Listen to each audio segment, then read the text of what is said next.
అలా చెప్పండి. మోక్షజ్ఞ గారు ఇంట్రడ్యూస్ అవుతున్నారని తెలిసింది. అవును. మీ దాకా వచ్చిందా సార్ అది? అంటే ప్రాజెక్టా లేకపోతే న్యూసా? న్యూస్ కదండి, ప్రాజెక్ట్. లేదు, నాకు మీకేం సంబంధం లేదు సార్? కానీ ఆ సినిమాకి ఎప్పటి నుంచో మేమందరం ఆ న్యూస్ కోసం వెయిటింగ్. అది ఒక మంచి కాంబినేషన్ అని నేను చాలా హ్యాపీ ఫీల్ అయ్యాను ఆ న్యూస్. ఎందుకంటే నాకు తెలిసి ఆ న్యూస్ అంటే ఒక కాంబినేషన్ అని నాకు అర్థమైంది. ఆ కాంబినేషన్ అయితే ఎక్సలెంట్ కాంబినేషన్ అని నేను. సార్ ఎన్టీఆర్ గారు అంటే విపరీతమైన అభిమానం, మీకు చాలా ప్రేమ. ఆయన జీవిత చరిత్ర 1, 2 వచ్చినప్పుడు ఆ ఆలోచన నాకు ఎందుకు ముందుగా రాలేదని ఎప్పుడైనా బాధ అనిపించిందా? బాధ ఏమనిపించలేదు, నాకు రాలేదనిపించలేదు. నేను ఎప్పటికైనా తీద్దామని మాత్రం లైఫ్లో అనుకున్నాను నేను. అని యుగ పురుషుడు అనే ఒక టైటిల్ని దాదాపు 2000 నుంచి నేను రెన్యువల్ చేసుకుంటూ చాలా ఏళ్ల పాటు రెన్యువల్ చేస్తూనే ఉన్నాను. ఇంకా అనుకున్నాను ఒకప్పుడు చేద్దామని, ఒకప్పుడు అనుకున్నాను యుగ పురుషుడు అని. సార్ మీరు రాఘవేంద్రరావు గారికి అసిస్టెంట్గా చేశారు, తర్వాత దాసరా గారు అంటే మీకు బాగా ఇష్టం, ఒకసారి స్టేజ్ మీద కూడా చెప్పున్నారు. అటువంటిది మీరు రెగ్యులర్గా లవ్ స్టోరీలు, ఇప్పుడు సాహిత్యం ఇవన్నీ చెప్తారు ఈ స్టోరీల్లో. గతంలో మీరు చెప్పినప్పుడు ఆయన తీసిన జానర్ ఆఫ్ మూవీస్ ఎవరు చేయలేదని చెప్పారు, దాసరా గారు జానర్. అటువంటిది మీరు ఎందుకు ట్రై చేయలేదు సార్? ఆయన ఇష్టమైన డైరెక్టర్ అయిన ఉన్నప్పుడు. కాదు, ఇప్పుడు సీతారాముల కళ్యాణం చూస్తున్నారనికిను సీతారామరాజుకి సంబంధం లేదు. ఫ్యామిలీ యువరాజుకిను సీతారామరాజుకి సంబంధం లేదు. తర్వాత లాహిర్కిను యువరాజు సీతారామరాజులకు సంబంధం ఉండదు. మీరు చూడండి, చెప్తున్నాను. యువరాజులు అసలు ఏమీ మహేష్ బాబుతో అటెంప్ట్ చేయాల్సిన ఫిలిం లాగా ఉండదు అలాగే. అందులో యాక్షన్స్ ఉండవు, ఏముండవు. అలా ప్రయోగాత్మక చిత్రం అది.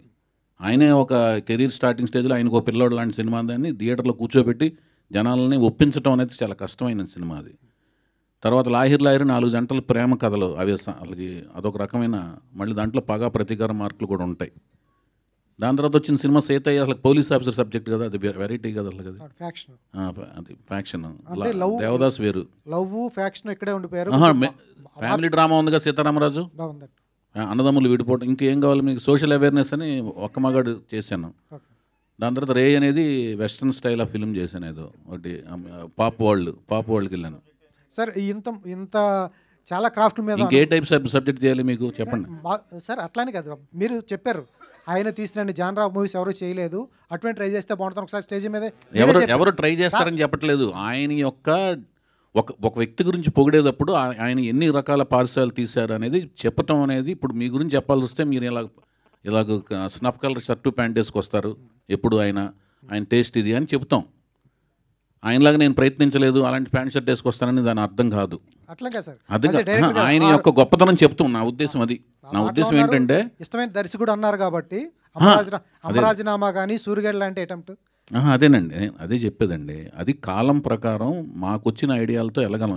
ఏ ఇద్దరు వ్యక్తుల యొక్క మనస్తత్వాలు ఒకే రకంగా ఆలోచించవు. ఎందుకంటే మనం పుట్టి పెరిగిన కుటుంబ పరిస్థితులు, మనం చదివిన పుస్తకాలు, మనం కలిసిన స్నేహితులు, మనం ఎదిగిన కాలమాన పరిస్థితులు ఇంకొక వ్యక్తి కాలమాన పరిస్థితులు ఒకటేలాగా ఉండవు.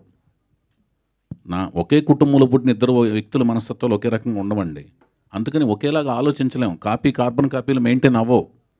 అందుకని ఆదర్శం వేరును, ఎనాలిసిస్, ఒక వ్యక్తిని అనాలిసిస్ చేయడం వేరును, అతనిలాగా అనుకరించాలనుకుంటే అవ్వలేమంటున్నాను. నేనైతే డిఫరెంట్ జానర్స్ ట్రై చేశాను, కుదిరినంతవరకు చేశాను. చౌదరి గారు, హలో అండి. చౌదరి గారు, హాయ్ అండి. ఇక్కడ చౌదరి గారు, అయితే ఇప్పుడు నందమూరి ఫ్యామిలీ నుంచి తారక రామారావుని ఇంట్రడ్యూస్ చేస్తున్నారు కాబట్టి వర్క్ షాప్స్ ఏమైనా చేశారా? అబ్బాయి యాక్టింగ్ స్కిల్స్ అనేది మీరు ఎలాగో చూసుంటారు. వర్క్ షాప్స్ అనేది స్టార్ట్ చేస్తే ఎలా ఉన్నాయి తన స్కిల్స్? తను నేనేనండి, అన్నీ తానే అన్నట్టుగా నేను ఆయనకి ఎక్కడో కొంత నేర్చుకున్నాడు. ఆయన నటన పరంగా కొంత ప్రాక్టీస్ చేశాడు. డ్యాన్స్ ఆయనకి పర్సనల్గా చిన్నప్పుడు ఏదో కొంత నేర్చుకున్నాడు. తర్వాత స్వయంగా తన డ్యాన్స్ బాగా స్వయంగా నేర్చుకున్నాడు. అన్ని అబ్జర్వ్ చేసి బాగా గ్రాహక శక్తి ఎక్కువ ఉంది ఆయనకి. చాలా బ్రహ్మాండంగా చేస్తాడు డ్యాన్స్. ఎక్సలెంట్ డాన్సరు చౌదరి గారు. ఆ డ్యాన్స్తో పాటు నేను ఈ 15 నెలల పాటు 15 నెలలు దాదాపు లాస్ట్ ఇయర్ March 27న సూత్రప్రాయంగా ఓకే అయితే April 27న నేను అతన్ని చూడటం జరిగింది. అప్పటి నుంచి 15 నెలల పాటు కోచింగ్ ఇచ్చాను. ఎక్సలెంట్గా తను డాన్స్ చేయగలడు, యాక్టింగ్, అన్ని రకాల ఎమోషన్స్ని పండించగలడు.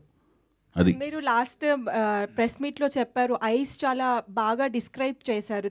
అంటే యాక్టింగ్లో కూడా అవి ఉండబోతున్నాయి అనేది మీరు. కళ్ళతో అభినయించగలడు అతను.